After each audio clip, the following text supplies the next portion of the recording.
Now that we have what we wanted in glycolysis, which is pyruvic acid or the alpha keto acid, it could actually undergo three directions. The first and the most known of the three pathways is that it will turn into something known as acetyl coenzyme A. Alright? The structure is something like this. So, simply an acetyl group.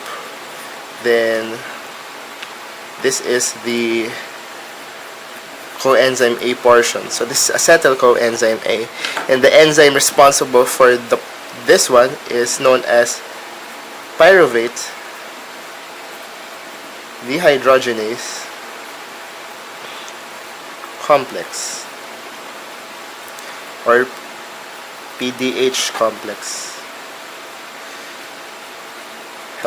Don't be fooled by the name of the enzyme, alright? Don't be confused. What happens after PDH acts on it is that it cuts off, alright? It cuts off this portion in order for you to come up with just 2 carbons starting from 3. So PDH does exactly that, cleaving off 1 carbon, alright? And in the process, it would actually produce a reduced form of NADH, and we know that the reduced form is capable of producing ATP, in particular 2.5 moles of ATP for one of these. Alright, that's why, for example, you started out with glucose, you're supposed to have 2 pyruvic acids, then you'll produce 2 of this, but we assume that at this moment we just have 1 pyruvic acid, just to be very clear. Alright. The other 2 pathways are kind of similar, and I'll explain why later. The first is pyruvic acid would actually be reduced to its reduced form. So if you have read if you have watched the previous topic on the different acids found in the Krebs cycle and then glycolysis, you should be able to know that when pyruvic acid is reduced, the one that is reduced is the keto group, to form now the hydroxyl group. So it now becomes the alpha hydroxy acid with the name lactic acid. And the enzyme responsible for that is lactate dehydrogenase. Actually, the name lactate dehydrogenase can be confusing, alright? But the actual meaning of this is that the reaction is doable on the reverse, because if you dehydrogenase lactate or oxidize lactate, it will become pyruvic acid. So the enzyme refers to the reaction in reverse. Alright. Now, another pathway by which pyruvic acid can undergo is that it could, just like acetyl coenzyme A, it could be chopped off into a 2-carbon compound, but this time it would not be acetyl coenzyme A, but instead it would be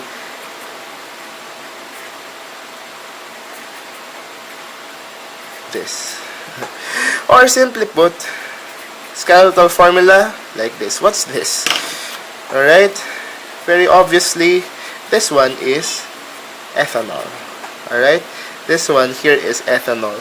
So the enzyme responsible for that is pyruvate decarboxylase plus alcohol dehydrogenase. We could actually chop this off further, because the first thing that happens is that pyruvic acid, upon reaction of pyruvate decarboxylase, just what the name implies, you remove a carboxyl group, alright? You remove a carboxyl group.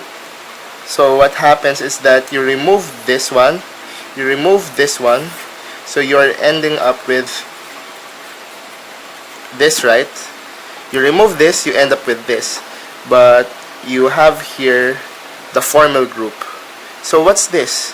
CH3COH or CHO. This guy right here is acetaldehyde. And it is the aldehyde which is then reduced by alcohol dehydrogenase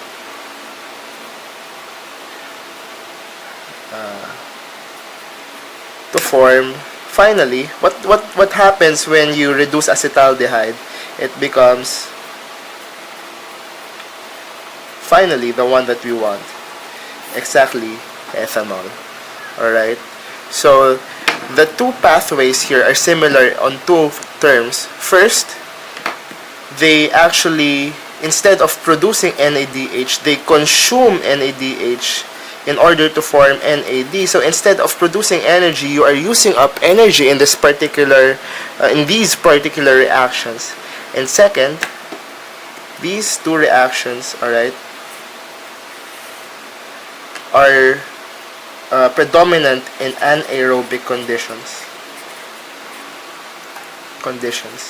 That's why ethanol formation and lactic acid formation out of pyruvic acid are also known as fermentation. So here we have the process of ethanol fermentation and lactate fermentation. Whereas here in this pathway, this one occurs in aerobic conditions. And this is the one that now, with given acetyl-CoA, enters the TCA or the Krebs cycle. And the TCA cycle is the one that we will tackle next.